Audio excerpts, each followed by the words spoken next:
इस वीडियो में हम आगे बढ़ेंगे और पोर्तुगीज का अराइवल देखेंगे इंडिया में। पोर्तुगीज कैसे आते हैं और कैसे एक बड़ी कंसोलिडेटेड पावर के रूप में इंडिया में उभरते हैं, इमर्ज करते हैं। तो स्टार्ट करते हैं। हमने पीछे देखा था कि वास्को डी गामा आ चुका था 1498 में, और किसके साथ आया था? तो वो 3 शिप लेके आया था। वास्को डी गामा आता है 1498 में, 1498 में इंडिया में आता है। इंडिया में कहाँ आता है? तो इंडिया में कैलीकट में आता है। कैलीकट क्या है कि केरल है, यहाँ नीचे अपने केरल, तो केरल में कुछ यहाँ पड़ता है कैलीकट, तो इसी कैलीकट में आता है। कैलीकट कौन लेके आता है उसको? तो एक गुजराती पायलट होता है। गुजराती पायलट उसको केप ऑफ गुड होप में मिल जाता है, वहां से ये लेके आता है। उस गुजराती पायलट का नाम होता है अब्दुल मजीद।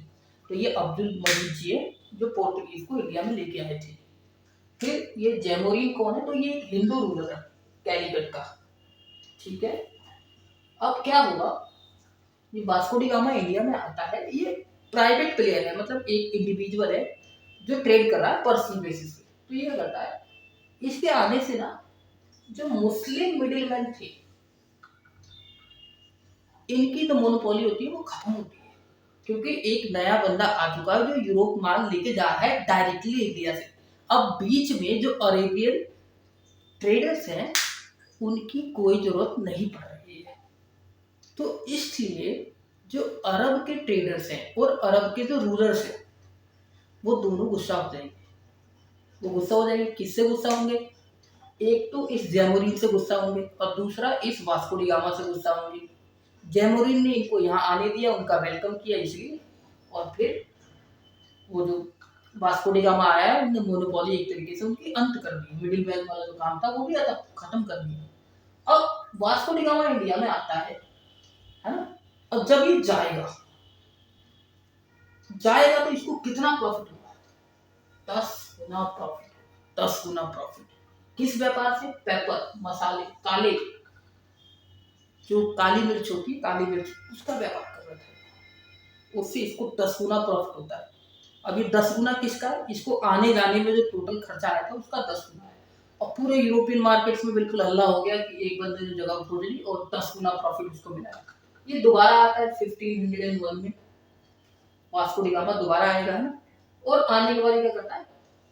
कन्नूर नाम की जगह, कैनानोर बोलते हैं, ये भी यही है, कैलीकट के ऊपर है थोड़ा, है इंडिया के वेस्टर्न और कोस्टल एरिया में है। तो वहां पे ये फैक्ट्री स्टैब्लिश करे। फैक्ट्री मतलब एक तरह का एक मकान, घर, बिजनेस वाला एरिया होता है, उसको स्टैब्लिश करता है और वहां से सामान रखता है, लाता है ना, और व्यापार करता है। अब एक और बंदा आएगा जिसका नाम है पेड्रो एल्वारेज कैब्रल। ये कैब्रल आएगा 1500 में।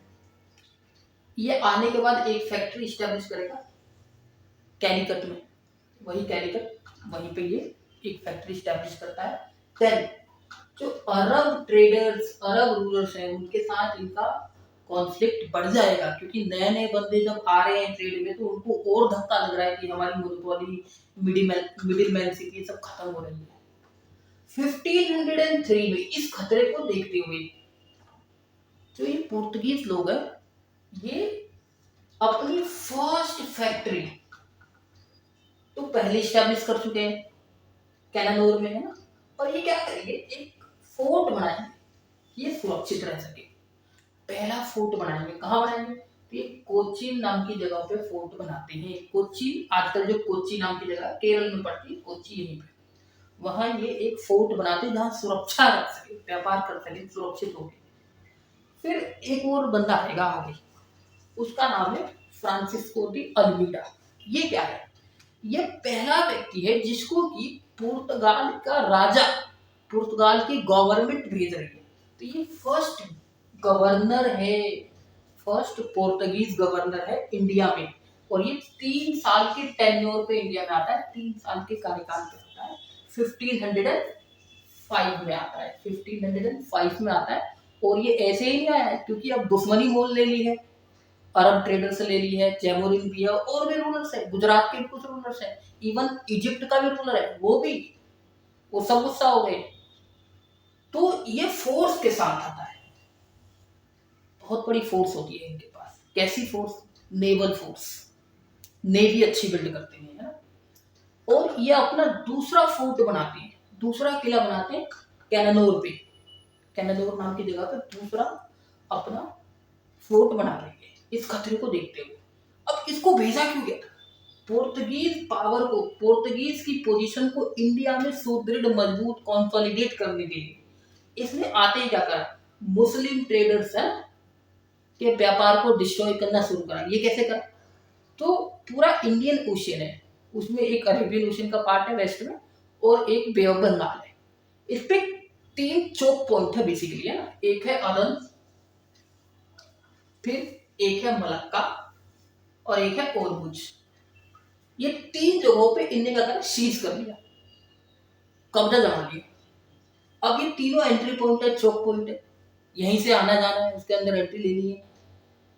अब जिसको भी आना जाना होता था इन्होंने बोला भाई हम तुमको क्या करेंगे, तुमसे टैक्स लेंगे, पैसा दो, पहले वसूल दे फिर जाने दूंगा, है ना। और इस तरीके से इन्होंने पूरे इंडियन ओशियन पे एक तरीके से मोनोपोली स्टैब्लिश कर दी, इंडियन ओशियन के ट्रेड पे, है ना। और इस सिस्टम को बोला गया blue water policy, blue water policy, है ना। इसी को हम कार्टर सिस्टम भी बोलते हैं, क्योंकि भाई एक पास लेना पड़ता था इनके साथ, है ना। जब आप पास ले लेंगे तो आपको उसके अंदर घुसने दिया जाएगा, है ना, ट्रेड करने दिया जाएगा और आपकी सुरक्षा की जाएगी। बाकायदा सुरक्षा के लिए अपने फ्लीट्स को भेजते थे बहुत सारे नेवल फ्लीट्स। और फिर क्या हुआ, Portuguese master of Indian ocean हो गए, मतलब अब पूरी तरह कंट्रोल इनका हो गया, है ना। आगे हम इसके बाद जो गवर्नर आएगा उसके बारे में पढ़ेंगे, अल्फांसो दो अल्बुकर्क जो है उसके बारे में देखेंगे। Thank you very much for watching. आप इस चैनल को लाइक शेयर एंड सब्सक्राइब कर सकते हैं ताकि हमारे व्यूअर बने। Thank you very much.